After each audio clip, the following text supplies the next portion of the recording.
within Testo, what we have here is the product called the Testo 300 LL. LL always used to signify long life, so typically it meant the sensors were enhanced. But if we look at the 300 LL overall, what have we got for the commercial sector? What makes it right for that market? So the first thing is the sensor is an 8,000 ppm H2 compensated. But on top of that, we have our unique Testo auto dilution system. So what happens here is if somebody's using this instrument and the instrument sees that it's starting to approach the sensor limit, there's an auto valve that opens up that admits a metered proportion of fresh air into the combustion gas sample. So what this does is dilute the sample that's actually hitting the sensor. So uniquely, this allows the instrument to read right up to 30,000 ppm of CO without any risk of damage.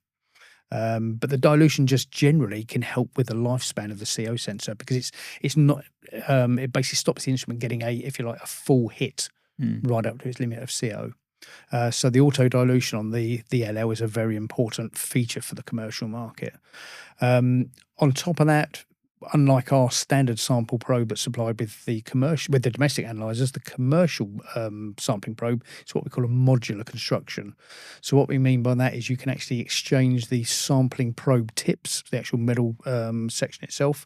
So typically you can buy longer dimensions because a lot of the commercial fluing requirements will be very, very different. Sample points can often be wider, longer, and need a very, very different probe to the domestic sector. So again, the probe is enhanced. It's a larger diameter shaft on it, 8mm versus 6, so it's more robust. So what we've really thought about is that attention to detail. I think what you get with Testo is it's make the analyzer fit for the market.